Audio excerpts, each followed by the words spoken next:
Wildfires out west. Breaking news, state of emergency. Those massive wildfires exploding right now, ravaging California. The new threat in LA, students evacuating as nearly 200,000 are forced to flee across the state. Homes destroyed, thousands of firefighters battling on the front lines, millions without power. And the new threat, as the extreme fire danger moves south. We're live on the ground this morning. Inside the ISIS raid. New details on the daring commando operation to take out the world's most wanted terrorist. He died like a coward. The world is now a much safer place. The new images this morning. Baghdadi's blown-out hideout. How our special forces tracked him down, the interrogation of his wife, and the 2-hour gun battle on the ground. Now, the American families whose loved ones were killed by ISIS speaking out. And the aftermath. What this means for the future of ISIS and our safety. Our team in the region with the latest. Rising star resigns. Overnight, the freshman Democratic lawmaker Katie Hill, accused of an inappropriate relationship with a staffer, steps down. The reaction this morning. Hanging on for their lives. 2 window washers trapped in fierce winds, one sent flying over the edge. The incredible rescue caught on camera. On the edge of glory, the Houston Astros now just 1 win away from a World Series title, and the fan going viral for this catch. And get ready for a morning show takeover like you've never seen before. Jennifer Aniston and Reese Witherspoon are here live, dishing on their brand new show, and you never know where they'll pop up. The surprise this morning only on GMA. Live in Times Square, this is Good Morning America.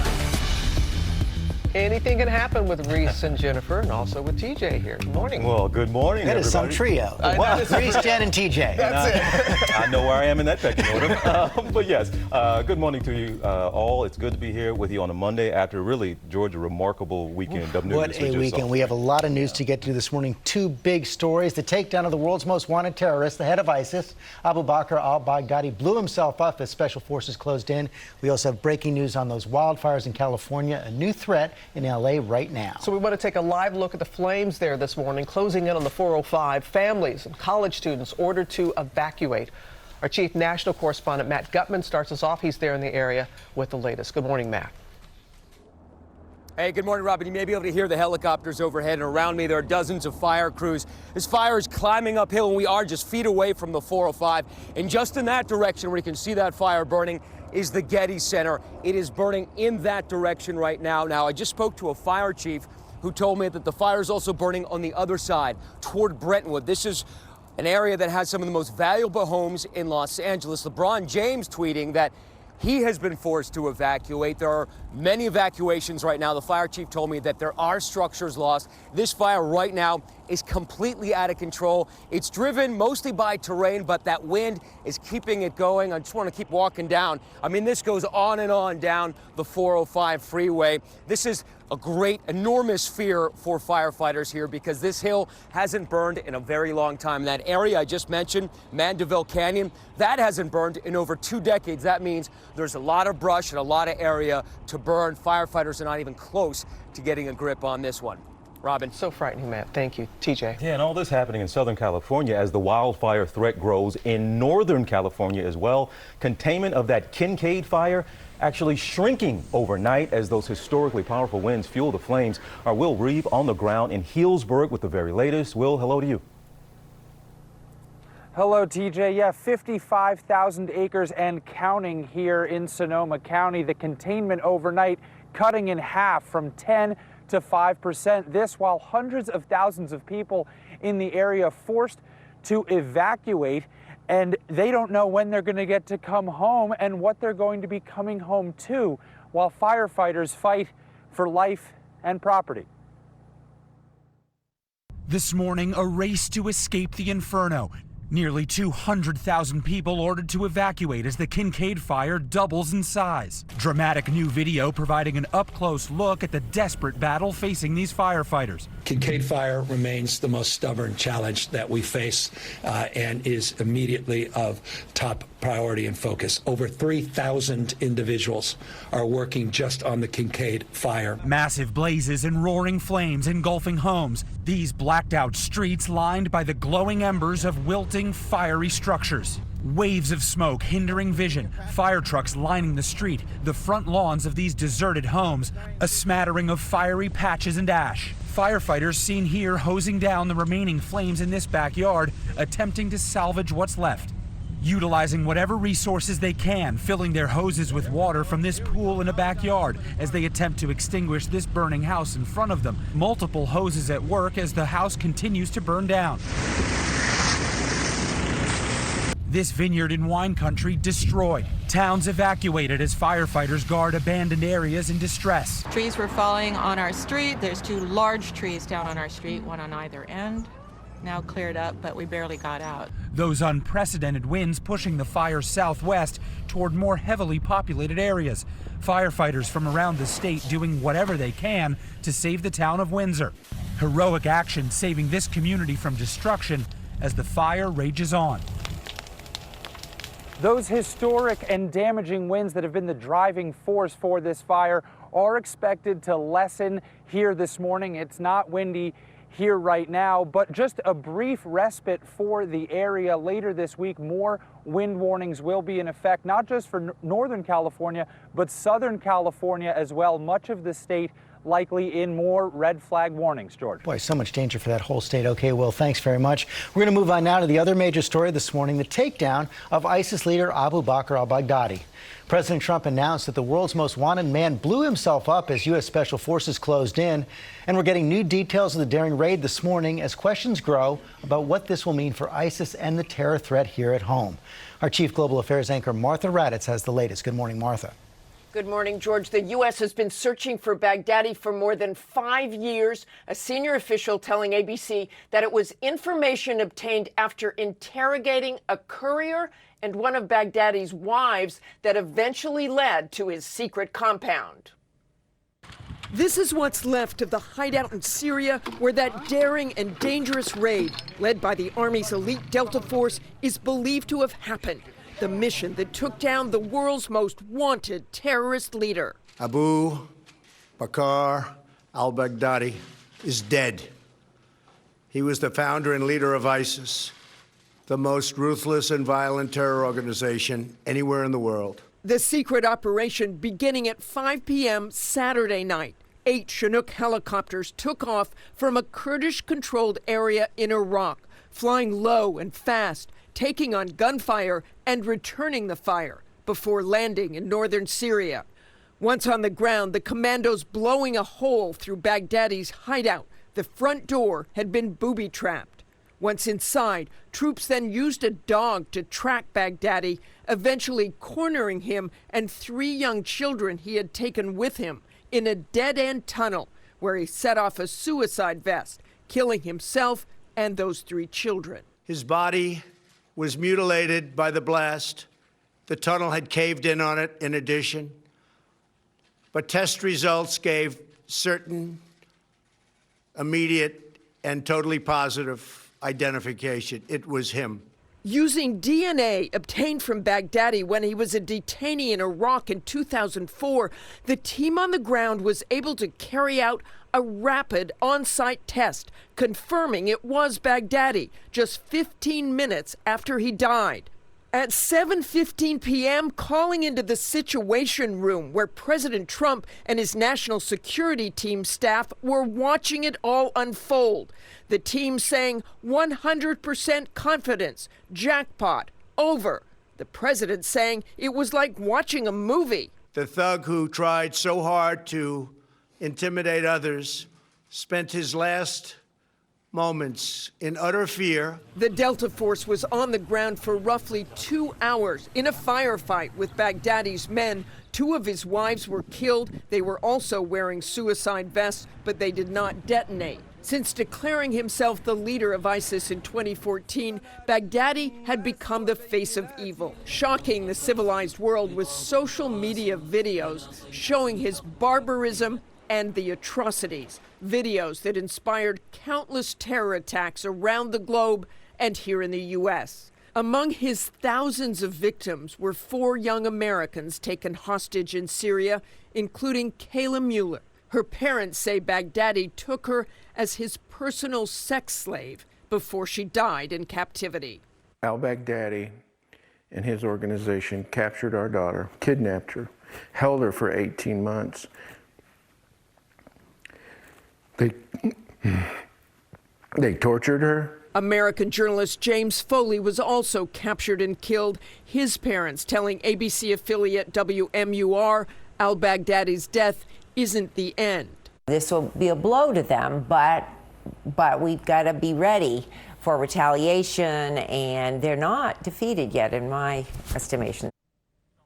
As for that raid itself, before it began, the U.S. informed the Russians, Turkey, and the Kurds, but President Trump did not inform any Democratic leaders on Capitol Hill, as would be the usual protocol. The president said he did not trust them to keep a secret, although he did tell a few Republican leaders. Robin. All right, Martha, thank you. We're going to go to our senior foreign correspondent, Ian Pannell, who's there in the region with more on what this could mean for the future of ISIS. Good morning, Ian.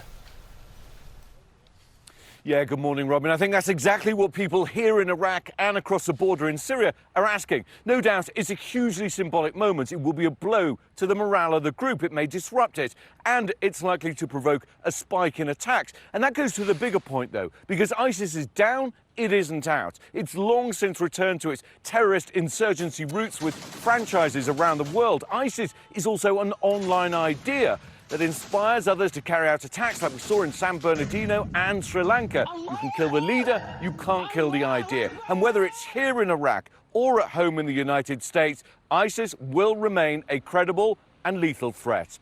TJ? All right, Ian, thank you so much. Also concerned this morning about how Baghdadi's death could potentially affect the terror threat here at home. Our Chief Justice Correspondent, Pierre Thomas, tracking that for us. Good morning to you, Pierre. TJ, good morning. U.S. authorities are monitoring the reaction to al-Baghdadi's death very closely at home. Concern about ISIS was already heightened, and authorities recognize the real potential for ISIS sleepers or sympathizers to respond in real time to the killing of their leader. The FBI recently released information that ISIS suspects were the targets in 1,000 terror investigations here at home and abroad. What that means is right now, the FBI is in various stages of investigating, tracking, or surveilling hundreds of suspected ISIS followers in virtually every state in our country. And Pierre, despite what happened over the weekend, still ISIS very much at the top of mind for police, and in particular for an upcoming big event here in the U.S. That's right. Just this past Friday, just before al-Baghdadi was killed, the NYPD and the FBI and Homeland Security officials issued a joint threat assessment for the upcoming New York City Marathon, which will be this weekend. The document specifically highlights ISIS. The assessment details how ISIS sympathizers have been recently posting propaganda urging attacks in New York. And the assessment emphasizes 4 attacks, one involving an ISIS sympathizer allegedly planning to record himself killing New Yorkers on pedestrian buildings with a knife, and another involving a man who allegedly planned to use a van to run over pedestrians at the National Harbor in Maryland. So there's reason for concern. TJ? All right, Pierre, thank you so much. George? Yeah, we're going to be on alert. We're going to move on to Capitol Hill now and the resignation of freshman House Democrat Katie Hill. The congressman made the announcement overnight in the face of an ethics investigation into her relationship with a staffer amid a nasty divorce battle. Our senior congressional correspondent Mary Bruce has the details. Good morning, Mary.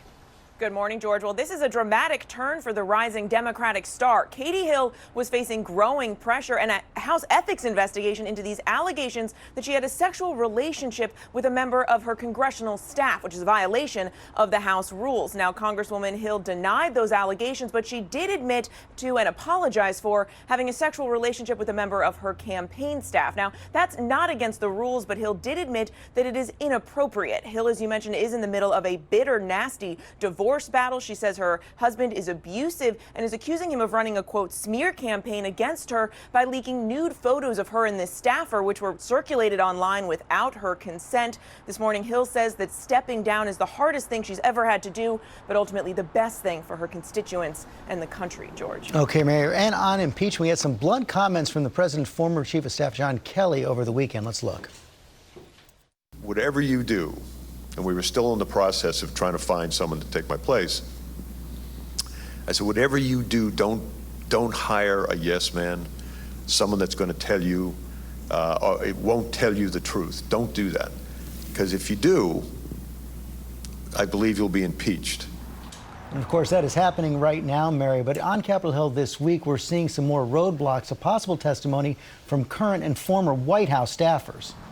Yet, George, so far the White House has tried and largely failed to block many of these testimonies. But now investigators are trying to question higher-ranking officials. And the closer they get to the president, the harder this may become. And the more this impeachment inquiry may become tangled in the courts. Today, a key witness was slated to appear, the former Deputy National Security Advisor Charles Kupperman. He's now asking a judge to rule whether he can appear. Without that ruling, though, this morning, George, we do not expect him to appear here today.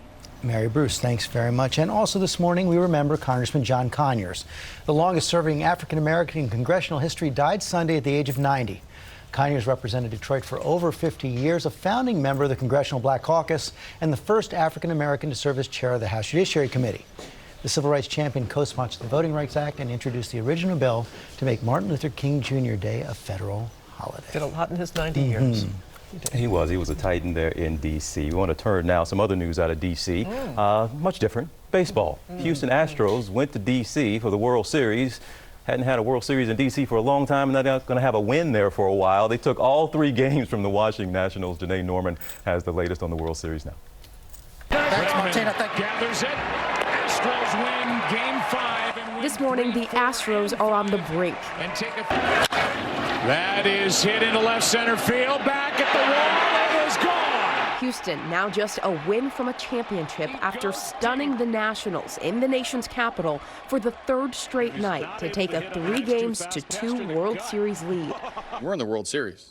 Like, we play the whole season to get to this point. Washington showing signs of struggle before the game even began. Star pitcher Max Scherzer forced to sit out due to neck spasms and nerve irritation. His replacement, Joe Ross, giving a valiant effort on the mound. That's a strike. But ultimately, no match for the Astros offense. It is gone. Soto hits it. And while the Nationals' star slugger Juan Soto did provide a brief glimmer of hope with this solo shot, Astros pitcher Garrett Cole shut down the Nats' bats, helping Houston hold on to win the game 7-1. The Nats seemingly not helped by the presence of the cheerleader-in-chief. President Trump, attending the first baseball game of his time in office, greeted with a chorus of boos and chants by the sold-out crowd. Some fans even hanging an "Impeach Trump" sign over a railing. But the MVP of the night also coming from the stands. This Nationals fan was struck in the chest by a home run hit, refusing to drop the 2 beers he had in hand. The video instantly going viral. And so momentum definitely seems to be on Houston's side, but this has been a series for the road team. Neither team has won at home, and I'm sure Nats fans hope that's the case tomorrow. Yeah, it could be over. It could be over tomorrow. Thank you, Janae. We're following a lot of other stories this morning, including a new lawsuit against Southwest Airlines. A flight attendant is claiming that pilots were using a hidden camera in a bathroom. Now let's go to Ginger. And we have to go straight to the select cities, brought to you by Pampers.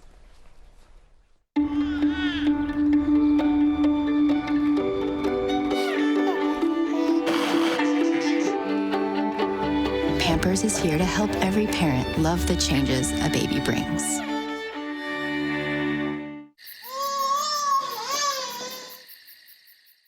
Pampers is the first and only diaper with air dry channels. They stay up to 3 times drier, so babies can sleep soundly all night. Pampers. Sunny and warmer than average today. The best that the week has to offer, starting out in the 50s. We'll hit the 60s through the late morning hours and lunchtime, and then 70 degrees this afternoon. Sunshine, dry conditions. Clouds will be on the increase tomorrow, but we're going to stay dry. We'll have some rain coming in late Wednesday and scattered showers now for Thursday. Halloween trick-or-treaters need to maybe think about something extra over their costumes as we get into Friday. A little breezy and drying out, the high 67. Dennis and Reese Witherspoon are coming up, and we'll be right back. Far away, once stood an enchanted forest. It was a magical place, but something went wrong. Since then, no one can get in